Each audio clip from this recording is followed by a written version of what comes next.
In this video, we're going to delve deeper into memory. Another key to memorization is to create meaningful groups that simplify the material.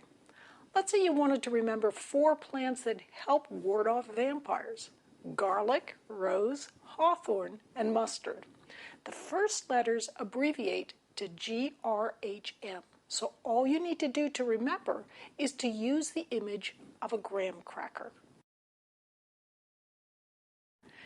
It's much easier to remember numbers by associating them with memorable events. The year 1965 might be when one of your relatives was born, for example. Or you can associate numbers with a numerical system you're familiar with. For example, 11.0 seconds is a good running time for the 100-meter dash. Or 75 might be the number of stitches on a knitting needle for the ski hats you like to make. Personally, I like to associate numbers with the feelings of when I was or will be at a given age. The number 18 is an easy one. That's the age when I went out into the world. By age 104, I hope to be an old but happy great-grandma. Many disciplines use memorable sentences to help students memorize concepts.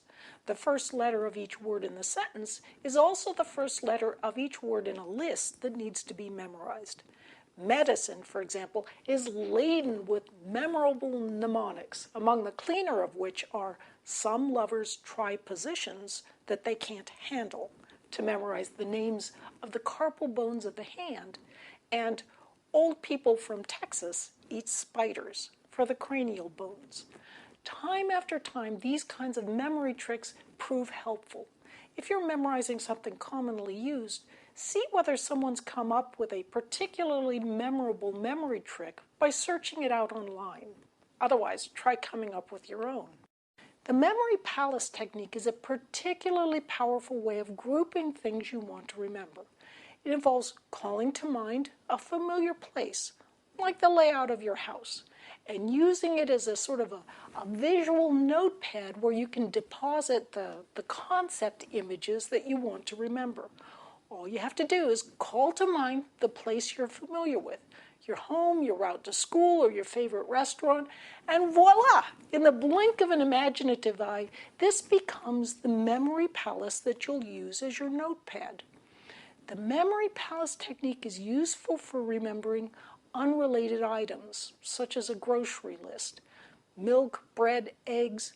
To use the technique, you might imagine a gigantic bottle of milk just inside your front door, the bread plopped on the couch, and a cracked egg dribbling off the edge of the coffee table.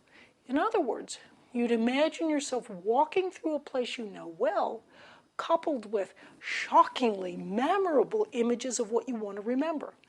If you're studying finance, sociology, chemistry, or what have you, and you have lists to remember, you could use this same approach. The first time you do this, it will be slow. It takes a bit of time to conjure up a solid mental image, but the more you do it, the quicker it becomes. One study showed that a person using the memory palace technique could remember more than 95% of a 40 to 50 item list after only 1 or 2 practice mental walks where the items were placed on the grounds of the local university. In using the mind this way, memorization can become an outstanding exercise in creativity that simultaneously builds neural hooks for even more creativity. Purists might sniff that using oddball memorization gimmicks isn't really learning, but research has shown that students who use these kinds of tricks outperform those who don't.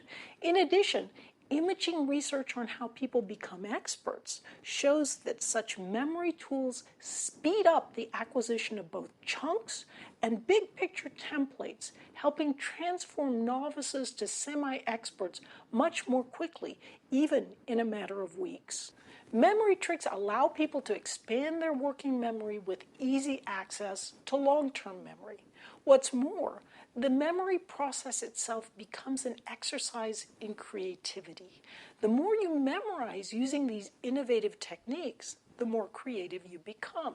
This is because you're building these wild, unexpected possibilities for future connections early on, even as you're first internalizing the ideas. The more you practice this type of memory muscle, so to speak, the more easily you'll be able to remember. Where at first it may take 15 minutes to build an evocative image for an equation and embed it, say, in the kitchen sink of your memory palace, it can later take only minutes or seconds to perform a similar task.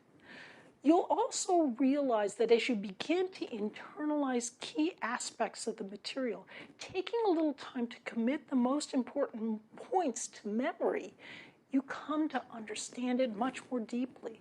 The formulas will mean far more to you than they would if you simply looked them up in a book.